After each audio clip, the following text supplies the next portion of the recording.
Olá, pessoal, tudo bem? Aqui é a professora Mirtz e hoje vamos fazer a correção, tá, das atividades do livro de Geografia. A gente vai começar com o capítulo 3 do livro de vocês e a primeira atividade está na página 346. A número 1 está perguntando assim: de acordo com o mapa, qual é a fronteira brasileira mais extensa, né? A terrestre ou marítima? A fronteira, gente, mais extensa é a fronteira terrestre, tá? E a número 2 está perguntando com qual dos países do Brasil possui a maior extensão de fronteira e com qual é o menor, tá? Então vamos lá. O Brasil, ele possui a maior extensão de fronteira com a Bolívia, que é 3.338 quilômetros, e a menor com o Suriname, que é 588 quilômetros, tá? Vamos para a página 347.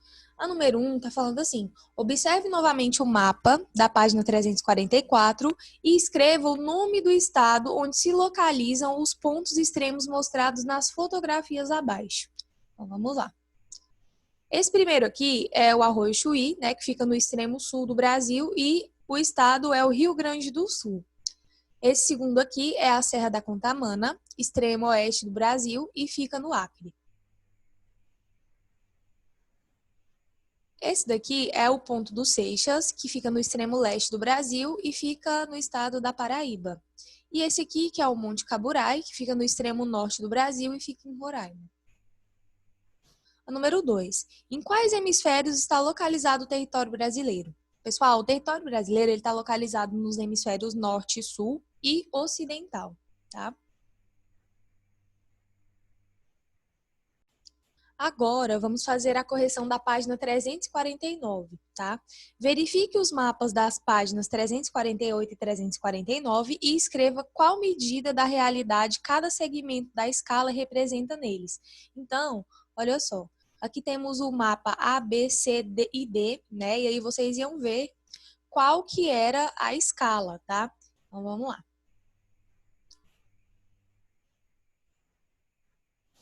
Esse daqui é o mapa A, né, que é o município de Belém do Pará. O B era o estado do Pará. Olha só.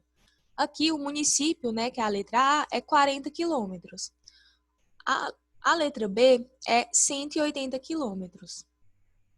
A letra C é 630 quilômetros. E a letra D é 3.410. Tá?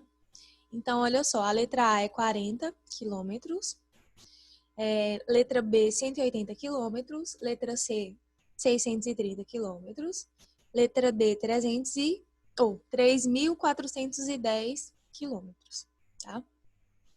Então, vamos para a próxima atividade,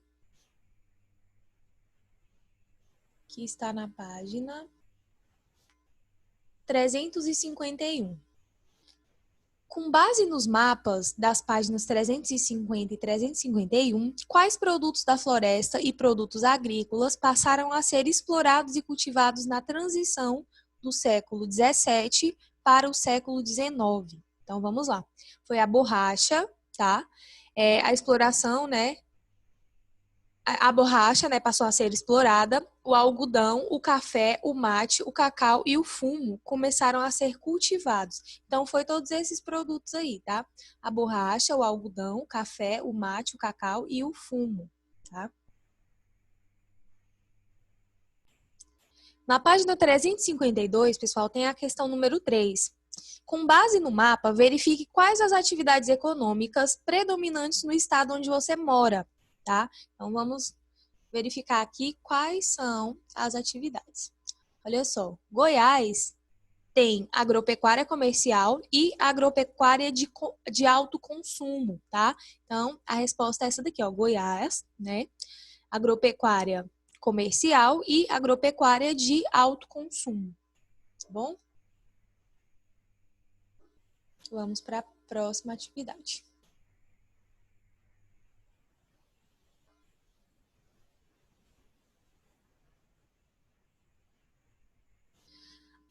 Tem uma atividade na página 354. Vamos lá, pessoal. Observe o mapa abaixo e responda às questões a seguir. De acordo com a escala, cada centímetro do mapa representa quantos quilômetros? Então, vamos lá, pessoal. Ó. Aqui, ó, cada centímetro desse mapa equivale a 180 quilômetros. Tá vendo aqui? Então, vamos lá. Cada centímetro representa 180 quilômetros. A letra B. Qual é a distância real em linha reta entre os municípios indicados a seguir? Belém e Afuá. Pessoal, aqui vocês tinham que colocar, né, uma régua e contar quantos centímetros, tá?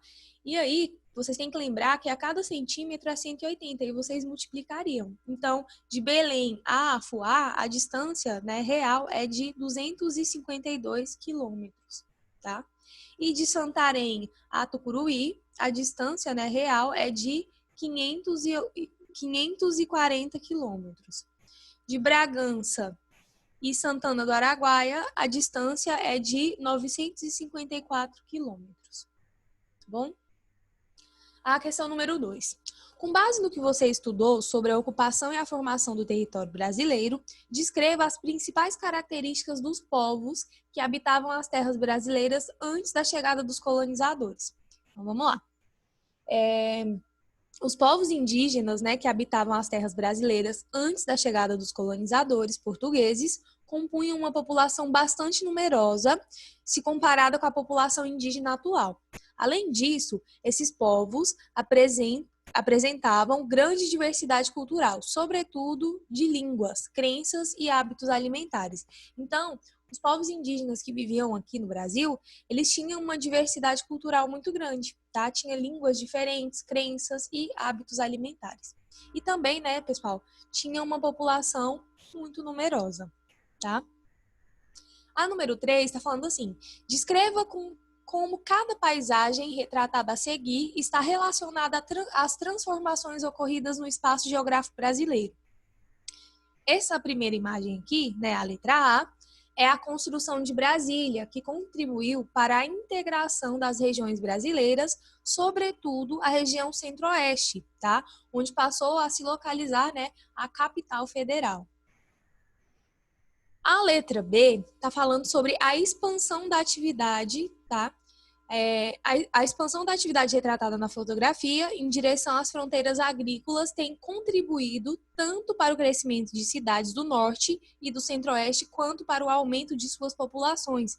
Então, gente, essa atividade aqui é a atividade agrícola, tá? Então, a expansão da atividade retratada na fotografia em direção às fronteiras agrícolas tem contribuído tanto para o crescimento de cidades do norte e do centro-oeste, quanto para o aumento da população. Lembra que antigamente, né, era muito pouco povoada essas duas regiões, tanto do norte quanto do centro-oeste, tá? Então, a expansão agrícola, né, é uma atividade muito importante também para o aumento da população dessas duas regiões. E a letra C, antigas áreas que se destacavam como produtoras agropecuárias agora se destacam pelo crescimento de atividade industrial, sobretudo na região Nordeste, tá? Então, a letra C aqui, ó, tá mostrando, né, que essas áreas antes eram produtoras de agropecuária e agora elas se destacam com o crescimento da atividade industrial. Pessoal, agora a gente vai fazer a correção da página 358, tá? Então, vamos lá. Explique qual é a atividade e como ela é desenvolvida em cada uma das fotografias abaixo. Essa primeira fotografia está mostrando a agricultura tradicional, desenvolvida principalmente em pequenas e médias propriedades, utilizando equipamentos menos sofisticados. A produção é destinada ao sustento das famílias agricultoras. Então, é aquela agricultura, né, mais tradicional que quase não utiliza técnicas modernas. E essa segunda imagem, pessoal, está mostrando a criação de animais em confinamento com a utilização de equipamentos modernos, visando ao aumento da produtividade. Então, aqui, ó, é a criação de gado, tá, em confinamento. E aqui tem uma pergunta. No Brasil, essas atividades são desenvolvidas apenas da maneira como são retratadas nas fotografias? Explique sua resposta. Não, pessoal, tem outros tipos, tá, de atividades desenvolvidas. No Brasil, são praticadas a agricultura moderna em grandes propriedades monocultoras, com a utilização de equipamentos modernos e a criação extensiva de gado, com animais soltos em pastagens. Então, existem, né, outras atividades que são desenvolvidas no Brasil, tá? A questão número 2 está falando assim: de acordo com o que você estudou, o Brasil é o maior produtor de quais gêneros agrícolas? E na agropecuária? E na pecuária? Qual é a sua principal atividade? Vamos lá. A número 2 está perguntando, né, quais são os gêneros agrícolas e qual que é a principal atividade de pecuária. São os produtos agrícolas, né, o café, a cana-de-açúcar e a laranja. E na pecuária é a criação de gado bovino, tá?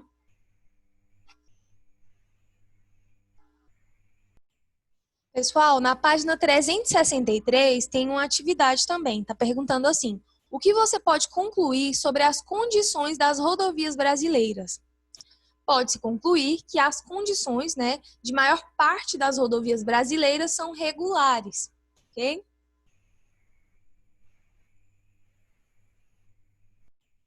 Na página 364, tem a questão número 3, que está perguntando assim: de acordo com o gráfico acima, o que pode concluir sobre a quantidade de combustível gasto a cada 1.000 toneladas por quilômetro rodado no Brasil? Pessoal, pode-se concluir, né, que o transporte por ferrovias e hidrovias gasta menos combustível do que o transporte rodoviário, tá? E a questão número 4 está falando assim: de acordo com o mapa, com o mapa ao lado, qual região brasileira apresenta a maior rede de hidrovias do país? Então vamos lá. De acordo com o mapa ao lado, qual região brasileira apresenta a maior rede de hidrovias do país? É a região norte, tá, pessoal? E a página 365 tem outras atividades. Então vamos lá. O quadro abaixo contém nomes de alguns produtos do extrativismo no Brasil. Preencha o diagrama com as palavras do quadro. Então vamos lá. Aqui, ó. Ferro, látex, castanha, petróleo, açaí, peixe, madeira, sal, palmito e ouro, tá? Então são aí os nomes, né, dos produtos do extrativismo no Brasil. Essa outra questão aqui era uma questão pessoal, tá? Então, vocês respondem aí, tá? E depois a gente comenta sobre essas questões que vocês responderam.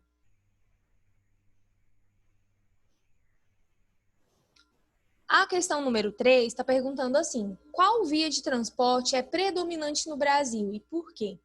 As rodovias, tá, pessoal, são predominantes porque o governo, né, com o intuito de promover a integração do território nacional, começou a investir, a partir da década de 50, né, de 1950, na abertura de estradas. E também por causa da pressão de montadoras de automóveis instaladas no país, interessadas em promover a venda de seus produtos. Então, as rodovias, né, são predominantes no Brasil, porque o governo ele queria fazer essa integração, e também as montadoras de automóveis, né, que estavam instaladas no Brasil, queriam vender e promover seus produtos. É por isso, né, que tem mais rodovias no Brasil, tá?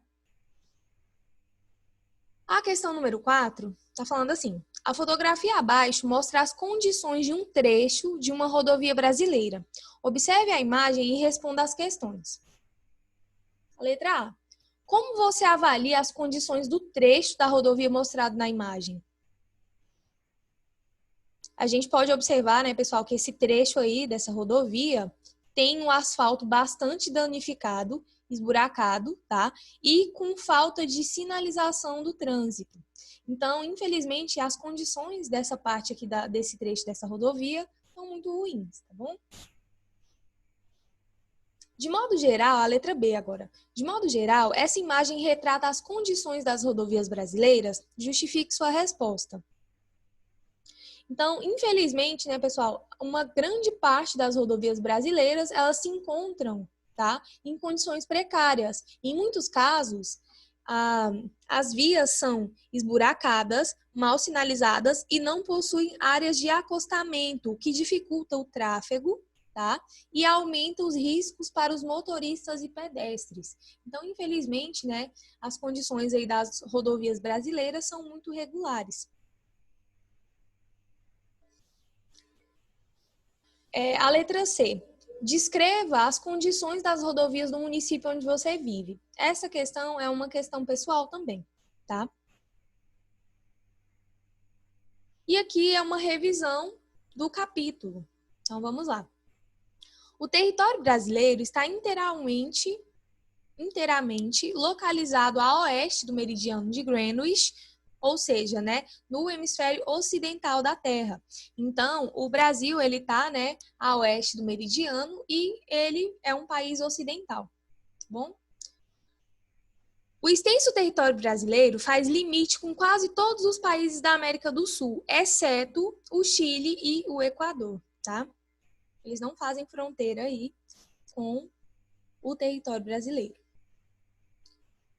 A escala informa a que proporção a representação está reduzida em relação à realidade, tá? A década de 1950 foi marcada pela construção de Brasília, a nova capital federal, que promoveu a integração entre os estados e as regiões brasileiras. Atualmente, as vias de transporte brasileiras são construídas basicamente por rodovias, tá? E em proporção bem menor por ferrovias e hidrovias. No Brasil, as principais atividades desenvolvidas no espaço rural são a agricultura, a pecuária e o extrativismo vegetal e mineral. Em relação às vias de transporte, as rodovias em nosso país são predominantes e responsáveis pela maior parte da circulação de cargas e pessoas, tá?